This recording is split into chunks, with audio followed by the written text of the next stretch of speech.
Hi, I'm Sarah. I'm 28, bright-eyed and eager, teaching little ones their ABCs. Life's good, especially when I meet Michael. He's tall, a bit geeky, a software engineer with a smile that could melt anyone. We click instantly, and before I know it, we're saying our vows and moving into our cozy little apartment. I'm over the moon when I find out I'm pregnant, telling Michael. His face was priceless. We're both thrilled to start our family. But then, enter Evelyn, my mother-in-law. Where do I even begin? Sarah, dear, don't you think you should dust more often?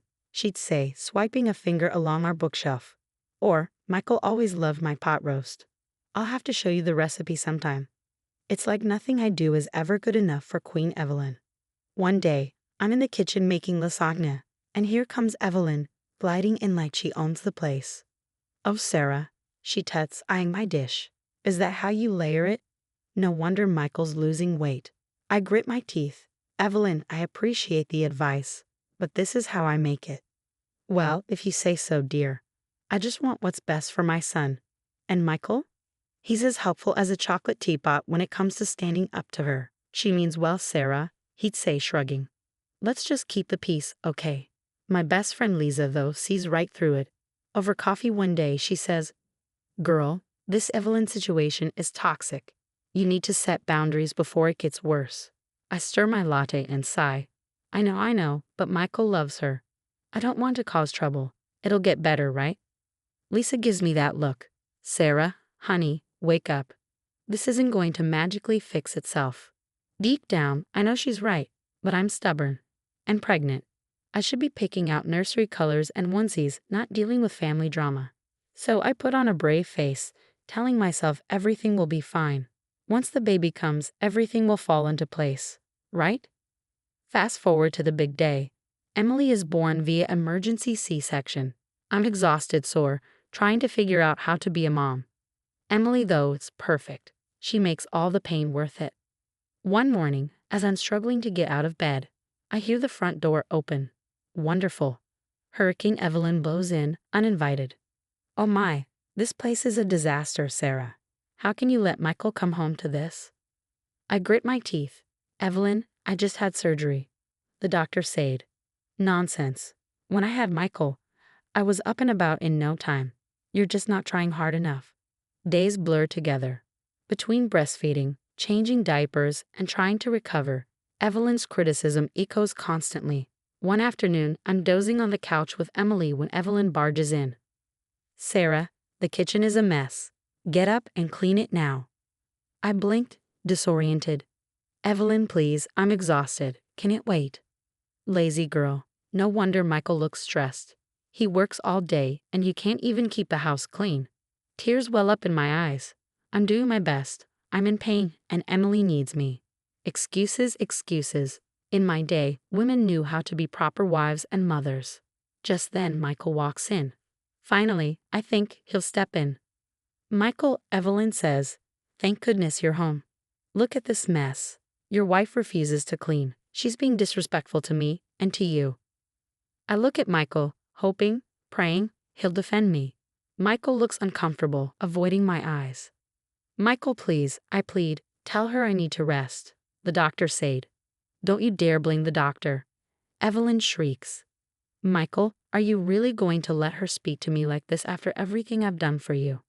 Michael runs a hand through his hair, torn. Sarah, maybe you could just tidy up a bit, to keep the peace. I stare at him, incredulous. Are you serious? I can barely walk. Evelyn's voice turns sickly sweet. See how she defies you, Michael? A good wife would listen to her husband. What happens next feels like slow motion. Michael's face hardens, and before I can react, his hand connects with my cheek. The slap echoes through the room, and silence falls. I touch my stinging face, shock and disbelief flooding me. Emily starts crying, and I clutch her close, backing away from Michael. There, Evelyn says smugly, sometimes a woman needs to be put in her place.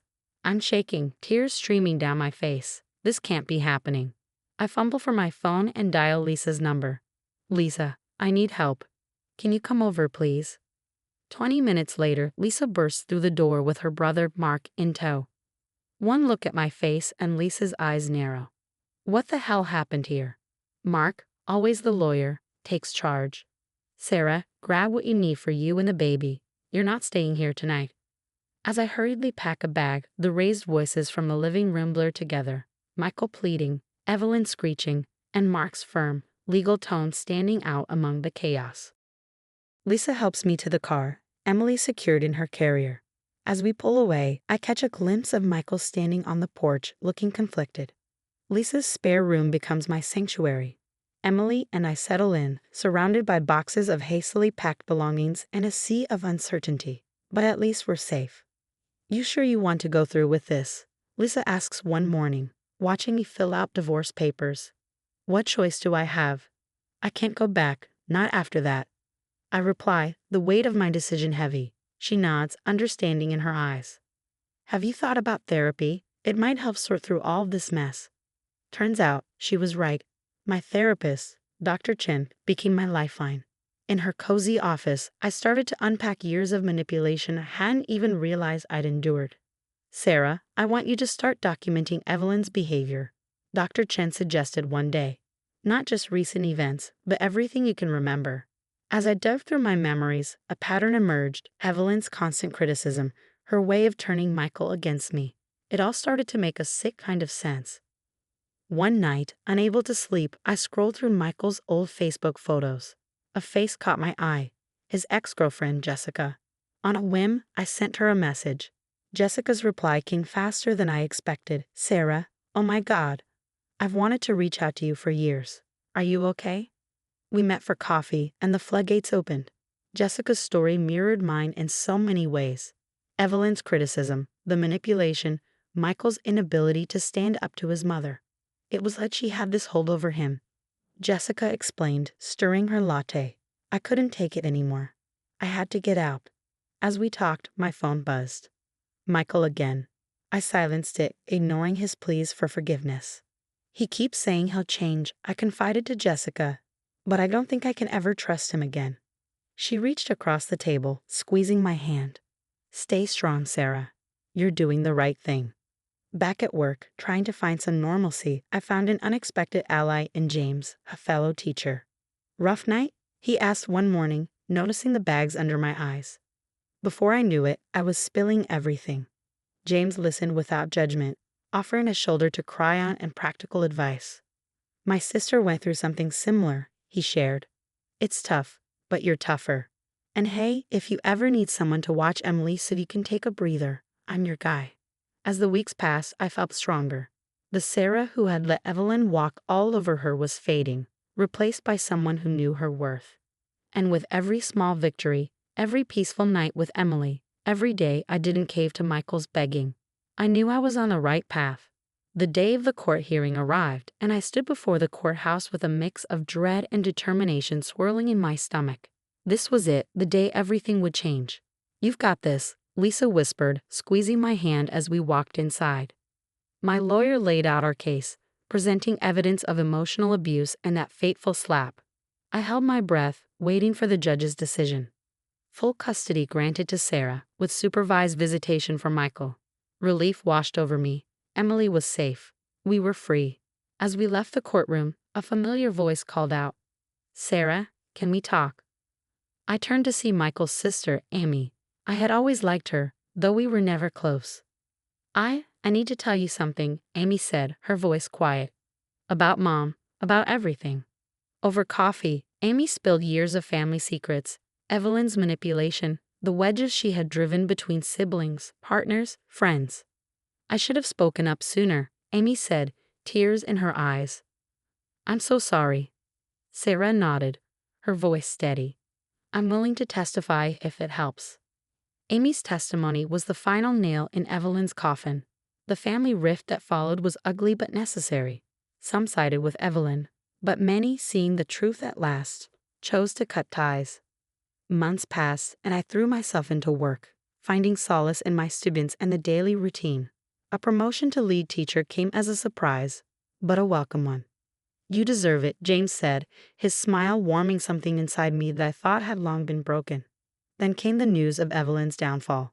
Her neighbor had filed a restraining order after enduring months of her meddling and manipulation. Karma had finally caught up with her. Even Michael, I learned, had seen the light. He'd cut contact with Evelyn and started therapy. A part of me felt relief for Emily's sake, but that chapter of my life was closed.